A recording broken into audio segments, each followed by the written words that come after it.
Azərbaycan musiqisinin nadir incilərindən sayılan və hamımızın çox sevdiyi bir mahnı var. Dərələr. Mətni Nəbi Xəzriyə məxsusdur. Azərbaycanın çox dəyərli şairi idi Nəbi Xəzri. Çox gözəl şeirlər yaradıb getdi. Onlardan biri də Dərələr şeiridir. Musiqisini Emin Sabitoğlu bəstələyib. Çinarlar qatar-qatar qalxıb zirvəyə çatar. Dağa qısılıb yatar mışıl-mışıl dərələr. Sizlərə vurğunam mən, bəzəyiniz şəfəqdən. Günəş qalxar üfüqdən, ovuc-ovuc zərələr, dərələr. Quş kimi üstünüzdə qanad salın dərələr. Şamlıqda bir axşamlıq qonaq qalın dərələr. Sizlərdən yollar keçər, nə yaxşı ki varsınız.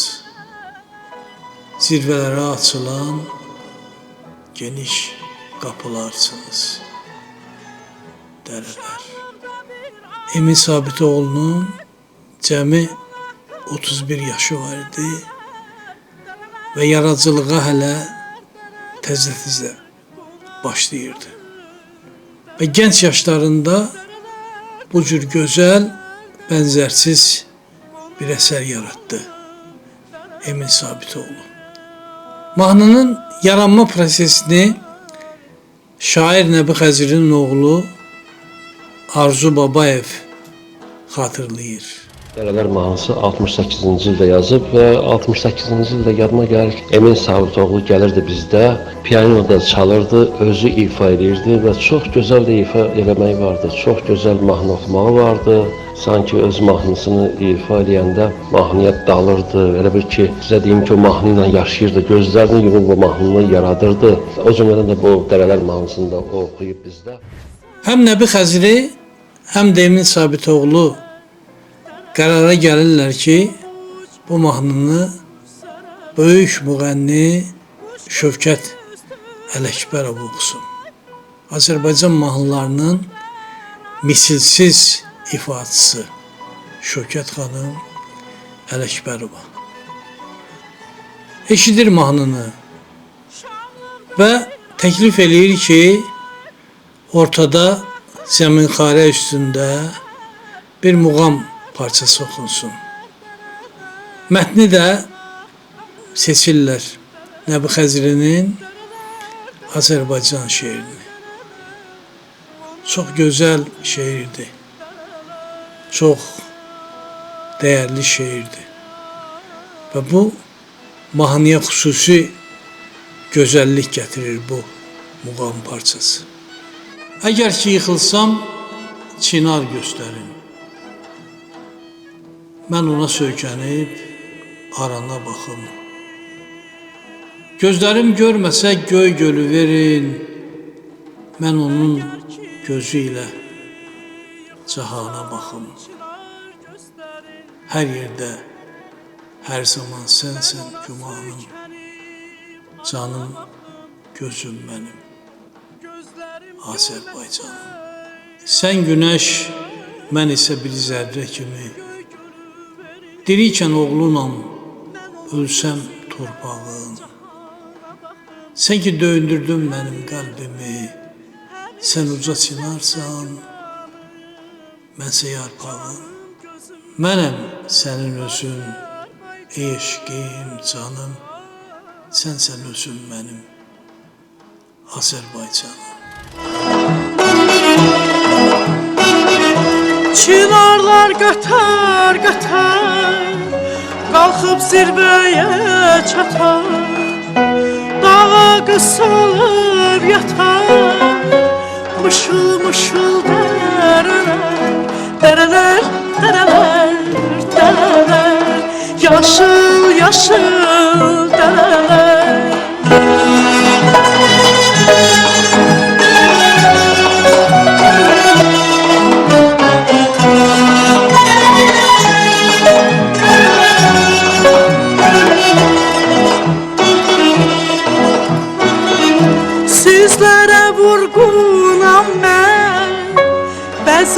geniş şəfəqdə Güneş çıxar üfüqdə Ovuc ovuc sərələr Dərələr, dərələr, dərələr Ovuc ovuc sərələr Kuş kimi üstünüzdə Qala çalıb dərələr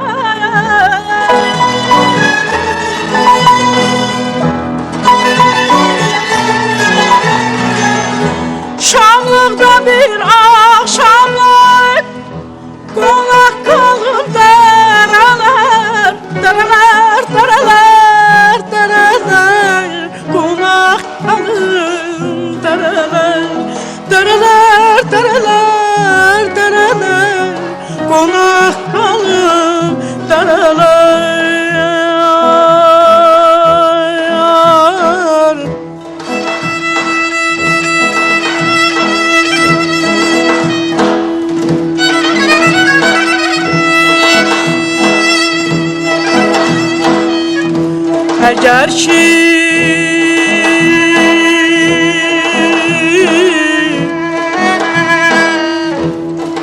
Əgər ki yıxılsam çınar göstərin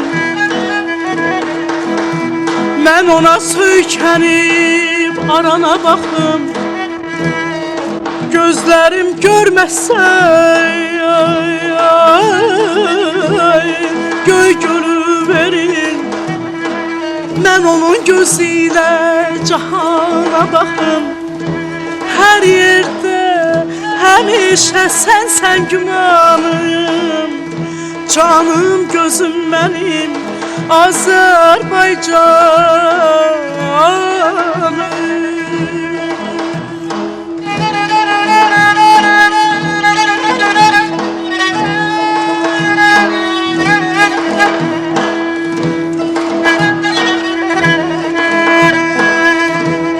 Sən günəş mənimsə bir zərrə kimi Dirikən oğlunam, ölsəm torpağım Sən ki döyündürdün mənim qəlbimi Sən uca çinarsan, mənsə yarpağım Mənəm sənin özünə eşqim canım Sən özün mənim Azərbaycanım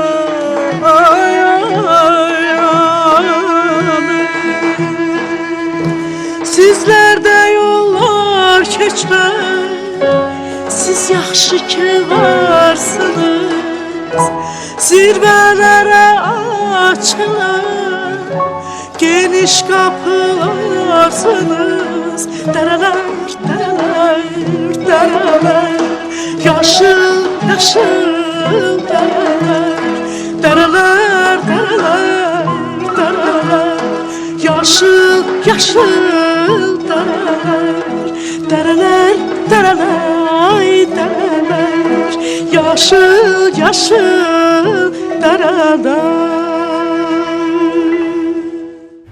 Mahnının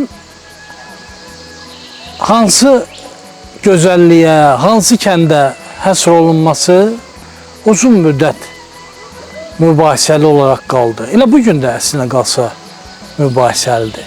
Bəzilər deyirlər ki, Nəbi Xəzri Xızıdakı bir kəndin gözəlliyini görüb və dərələr şeirini yazıb.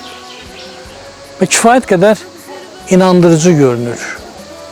Ancaq şairin oğlu Arzu Babayev başqa bir variantı daha düzgün saydığını deyir. Baxmayaraq ki, onu da itiraf edir ki, təəssüf ki, mən bu barədə atamdan heç nə soruşmadım.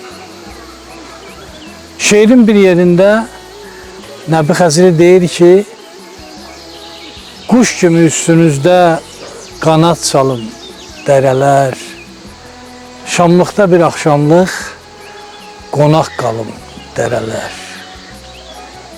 Arzu Babayev deyir ki, Şamlıq Tovuz rayonunda bir dağ kəndidir və Nəbi Xəzri həmin kənddə olanda kəndin gözəlliyinə heyran olub və bu gözəl, bu bənzərsiz şeir yazıb. Şamlıq kəndindəyik və doğrudan da Nəbi Xəzirinin dediyi kimi çox gözəl bir kənddir Şamlıq kəndi. Və bu kənddə olub, bu kəndin gözəlliyini görüb, yəqin ki, o cür ilahi bir şeir yazmaq olardı. Ki, onu da Nəbi Xəzir yazdı. Bəzəyiniz şəfəqdən, güneş çıxar üfüqdən, ovuc ovuc dərələyər, dərələr dərələyər, ay dərələyər, ovuc ovuc dərələyər, dərələr dərələyər, ay dərələyər, ovuc ovuc dərələyər. Kuş göbestinizden kanat çalım dereler.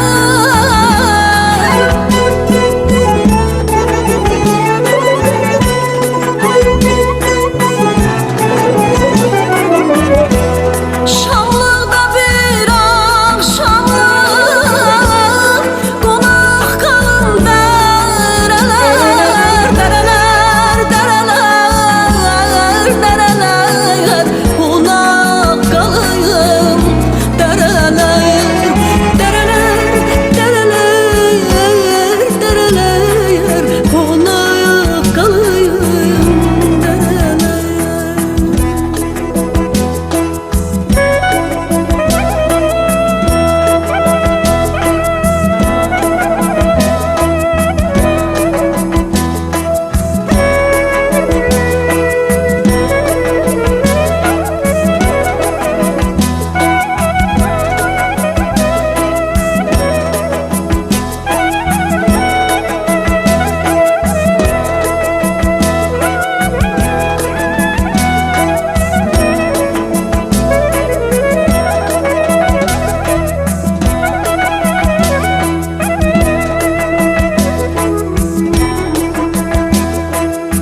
Könlüm yine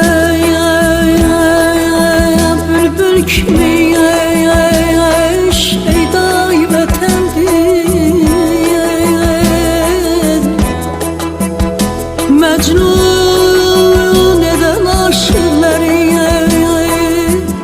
Leyla'y vətəndir.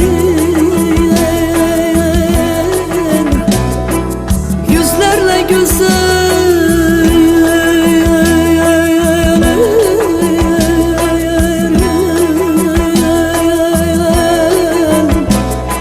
yüzlerle güzel aşık olsam da ben aman kalbim yine aşık sevday vətəndir. Dünyaya güzellik veren elbette güneştir.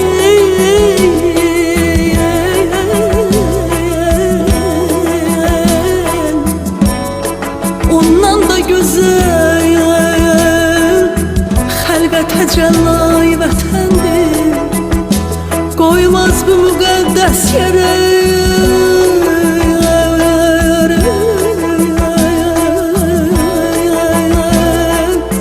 qoymaz bu müqəddəs yerə biganə toxunsun. Hər kəs ki sədaya qətlidir ədnayı vətəndir.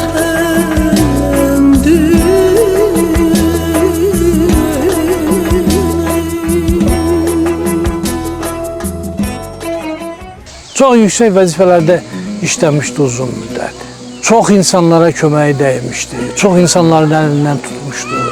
Çox istedadlara dayaq olmuşdu Nəbi Xəziri.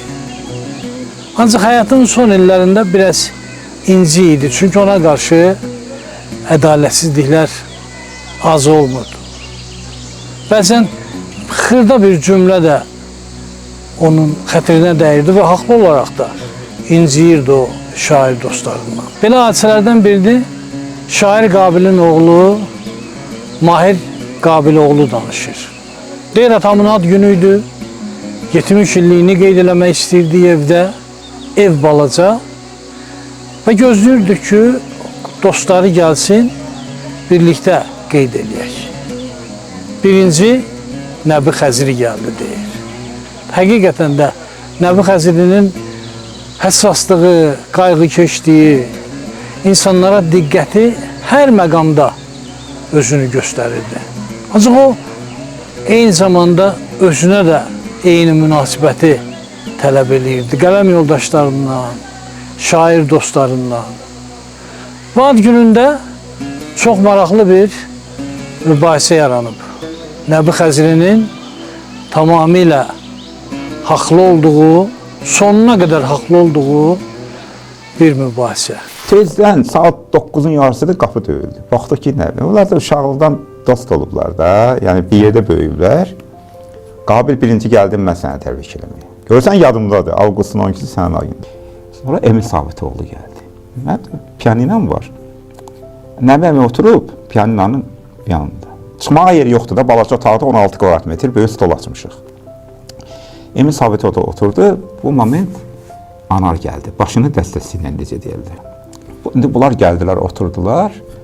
İndi Anar söz demədi. Anar da Arif Əmranoğludur, rəhmətli. Fikət Sazıqdır, rəhmətli. Şimdi, sonra kim idi? Çingiz idi, Fikət Qocadır. Bunlar böyle üzbəyiz oturdular. Dedilər ki, o Fikət Sadıq bir dənə söz desin də. Ağsaqqal oldu da Yazıçılar Birliyinin. Fikət Sadıq dedi ki, mən demişəm, hətta bunu yazmışam da Qabilə Ədəbiyyat qəzetində təbrikdə də bunu yazmışam. Bunu deyəndə salla qoxmayın, mən qorxdum. Nəbəmi əlini qoydu və dam! Vilkaz hamısı düşdü yerə. Nə? Qabil haqqında təbriki sən yazmısan? Bu da qaldı belə. Mən yazmışam, nə oldu? Hamı haqqında mən. Kimin yubileyi olur, mənə tapşırırlar. Müşavir kimi, məsləhətçilər otağında, məşhur məsləhətçilər otağı. İndi Seyran Səxavət də orada oturur. Fikət Sadıqdan sonra.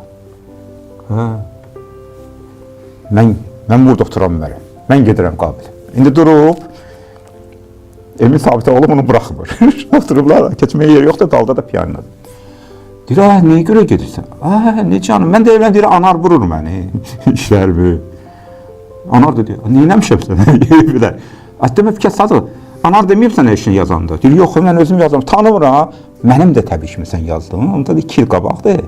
Bir il qabaqda Bəxtiyar, demək 24-cü il budur, 25-ci il Bəxtiyardır, 26-cı il Qabildir, bir nəsildir.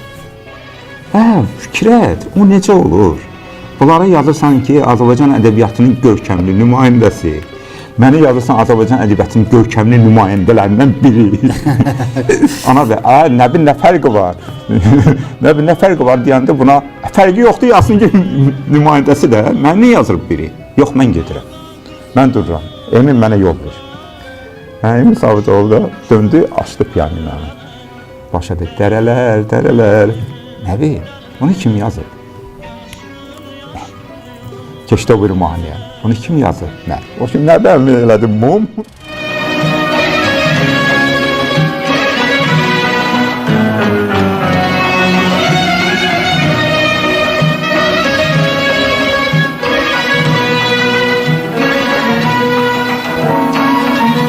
Sizlərə vurğunam mən, bəzəyin şəhətəqdən, güləş qalxanı füqdən, ovuc-ovuc zər.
qəlbin Mən ona sökənim arana baxım Gözlərim görməsən göy göl verin Mən onun gözü ilə cahana baxım Hər yerdə həmişəyəm Sən gümanım, canım gözüm Mənim Azərbaycanım, ay canım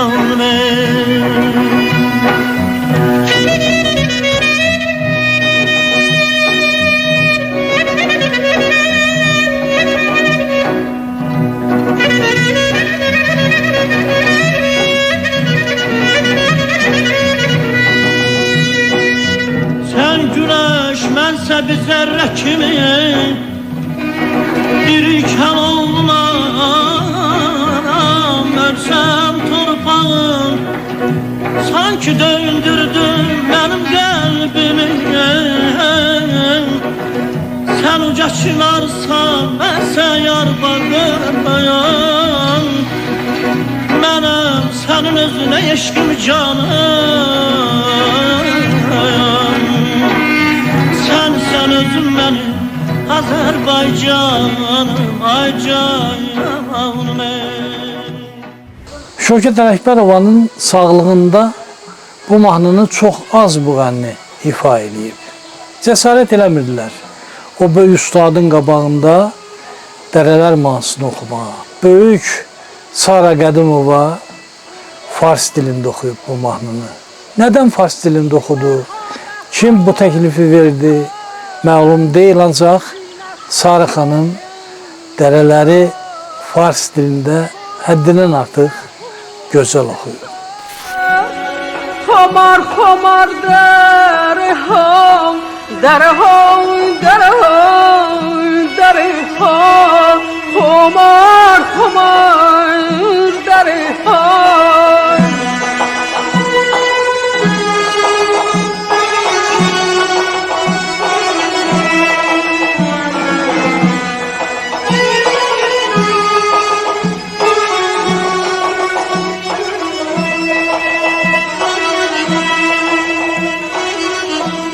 دلم اسیرتون شد زینتتون شفقان آفتاب از افقها میافشاند نورها درها درها درها خمار خمار درها شمرد پرکن شاید از شوق تن درها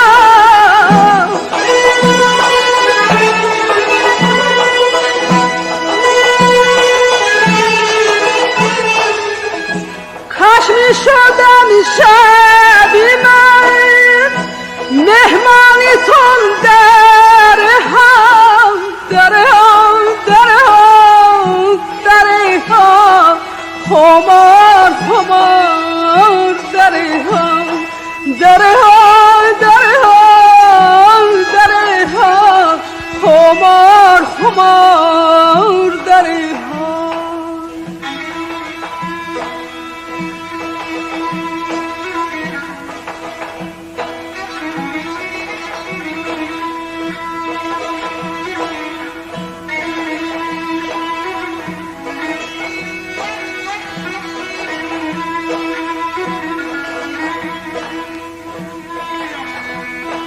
رسید مژده کامل بهار و سبزه دمید وظیفه گر برسد مصرفش گل است نبید مخایم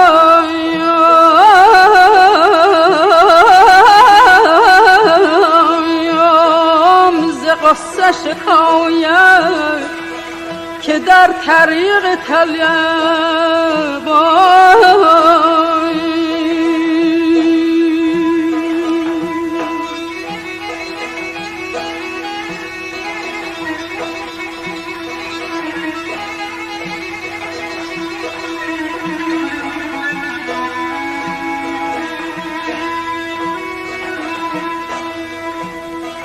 خم ز غصه شکایت که در طریق طلایت به راحتی نرسید، آن که زحمتی نکشید. بهاری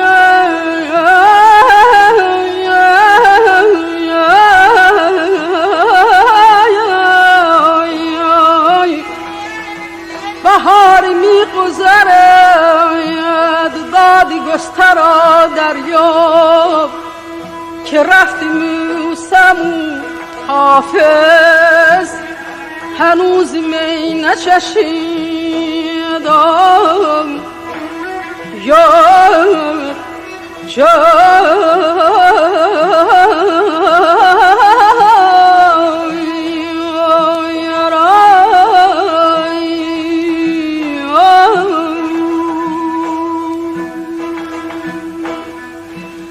دربان کوهی ساری نوید نوبهاری، درهایی بیشماری به ذروه ها درها درها درها درها خمار خمار درها درها درها درها خمار خمار درها.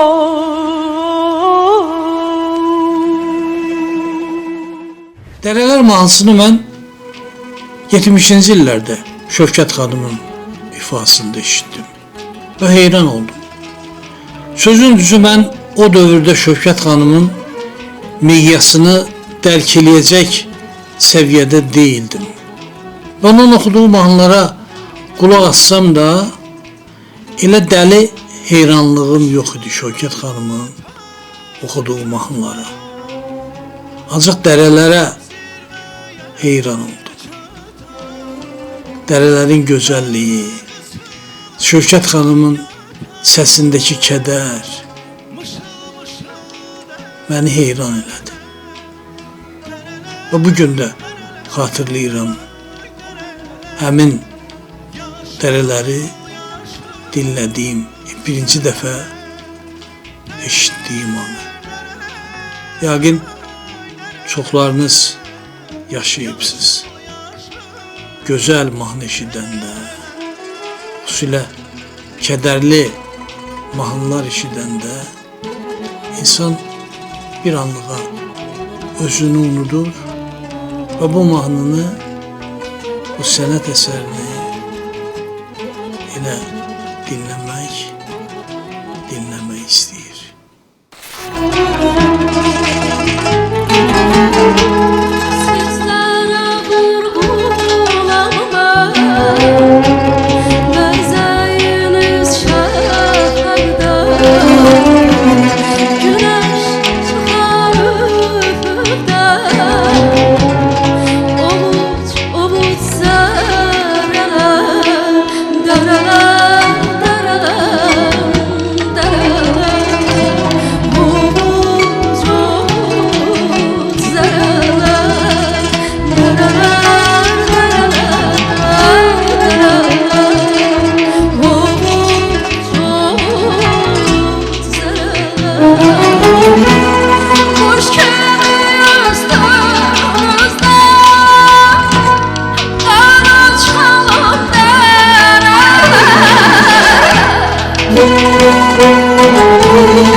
Eğer ki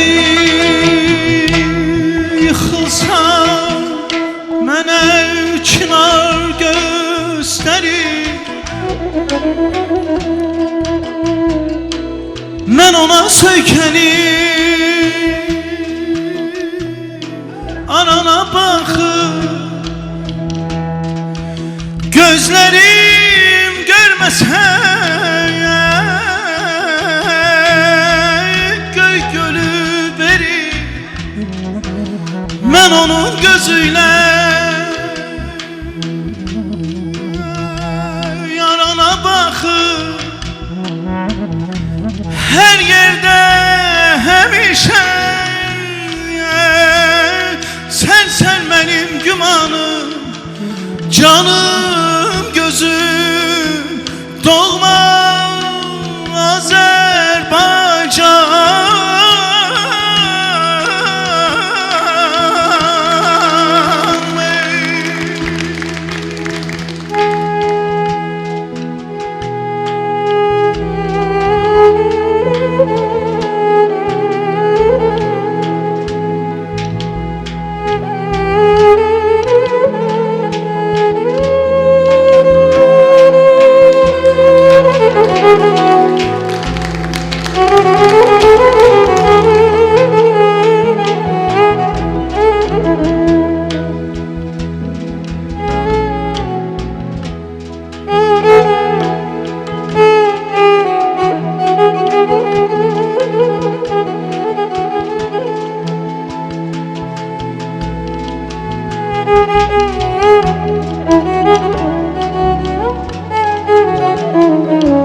Sen ki dayındırdın benim kalbimi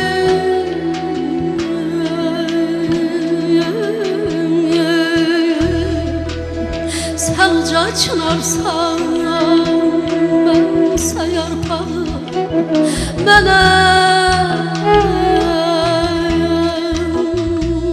Sen özün ey aşkın can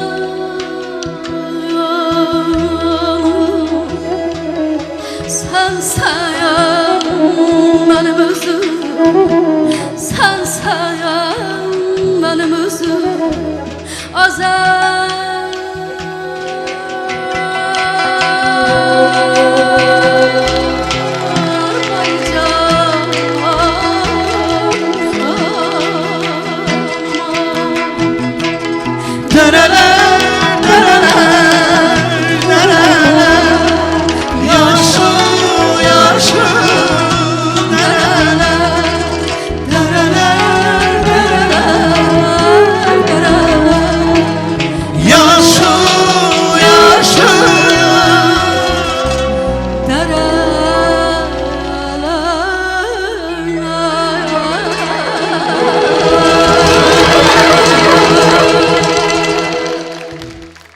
Şövket Rəhbərovadan sonra gənc müğənnilər ilk növbədə onun tələbələri bu mahnını oxumağa cəhd göstərdilər.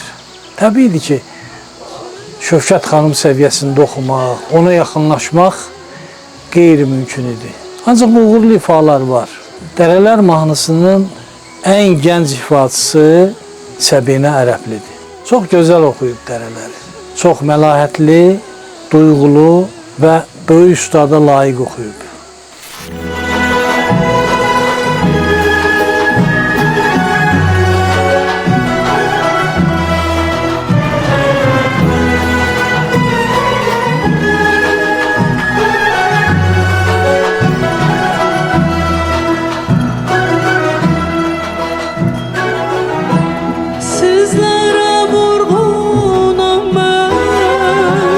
Gözəydi şəfqət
Eğer ki yıkılsam çınar gözlerin, ben ona söykeniye barana bakım. Gözlerim görmese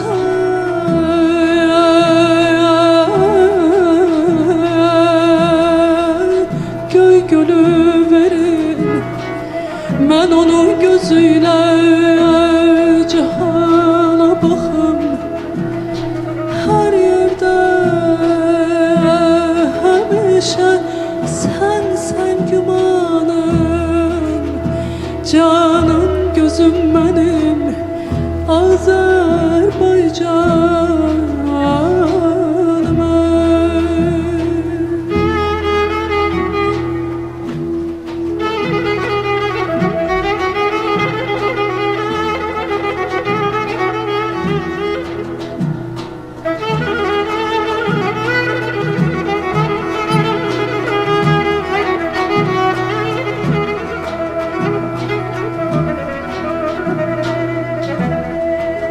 Sen güneş beni, sen bir zerre kimi,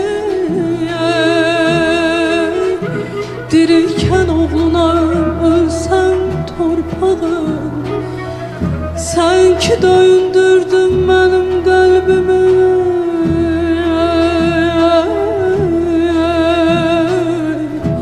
sen ocak çınarsan bense yarpağım.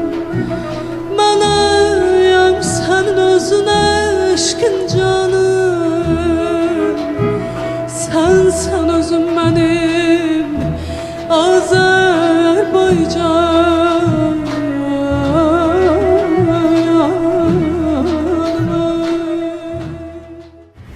Azərbaycanda çoxlu gözəl şairlər, çoxlu böyük bəstəkarlar yaşayıb və bu gün də yaşayır.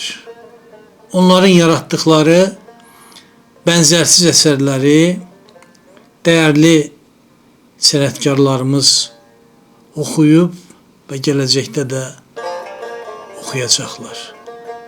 Bu mahnıların bir çoxu yəqin ki 100 illərin sınağından keçməyəcək, unudulacaq.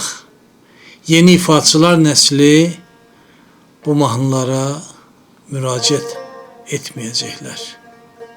Dərələr yaşayacaq.